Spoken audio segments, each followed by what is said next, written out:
Hi, and welcome to the second episode of my back to school series. And so this one is going to be about my preferred method of note-taking and studying.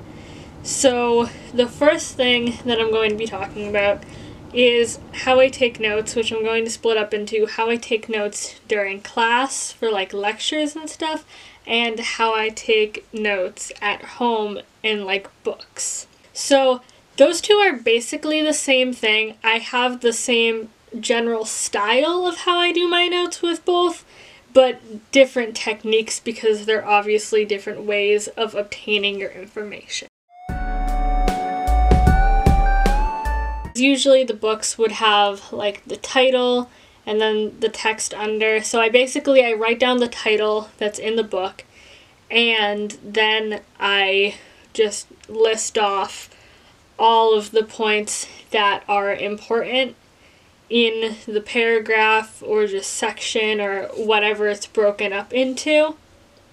And also, like, highlighting is important. I like to highlight the section titles, and I also like to highlight and underline keywords, like vocabulary words and stuff. I think that is useful.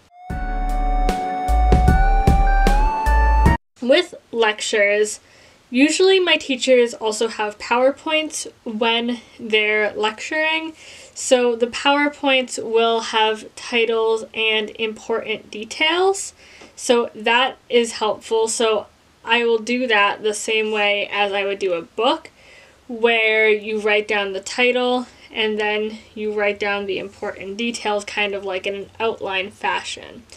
But if they're strictly talking and there's no really like text anywhere, then I kind of get a general idea of what they're talking about, and that's the title, and do the same kind of outline thing from there, if that makes any sense. With charts and other kinds of graphics like maps and stuff, during lectures it's harder to do that. It's harder to like copy those down, but I try to copy down the most important ones. Like, I think I drew like one map during my school year last year, and I just draw rough sketches of like graphs and stuff, especially in math class. If you're doing different types of graphing, like write down the equation and like a general idea of what your graph would look like for that equation. It doesn't need to be perfect, but that's always a good idea to put some kind of visual next to or under or around what you're talking about, because the visuals in a lot of people will help you remember what you're talking about. I know that it helps me remember what I'm talking about, and it also just makes your notes more interesting. So it's kind of like doodling, where like a lot of people doodle because it actually helps them focus, but I like to focus my doodling like into specific to what we're talking about, even if it's not a graph or something, if that makes sense. And as for studying, I really like to rewrite notes because it helps more than just reading them. Because if you read something, you can kind of just like skim over it and you're done reading a whole page, but you haven't actually read the whole page. You've kind of just looked at it. I feel like that's a pretty relatable thing. But with rewriting your notes, it actually forces you to think about it, so that's always good. And also, mind maps are good.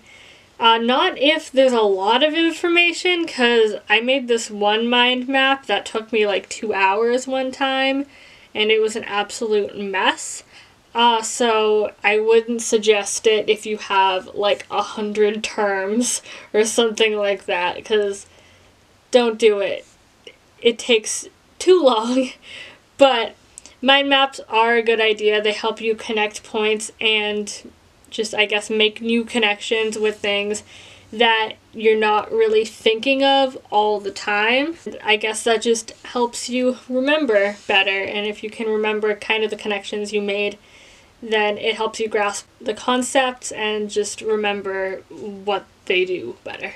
And one more tip, I have done this once because I haven't gotten my new notebooks for this year, but when I do get my notebooks, I'm getting them with graph paper, because when I indent, I find my lines kind of just like curving, and it's really messy and it looks gross.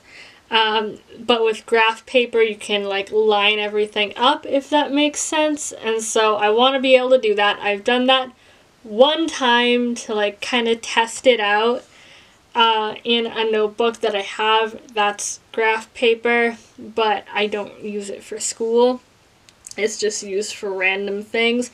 But I think that that is really helpful to help make your notes look more organized. So that is how I take my notes and how I study for things. If you have any other tips or methods of note-taking or studying, then definitely tell me in the comments. I would love to hear all of the different ways that people go about doing their thing. And I will see you on Saturday.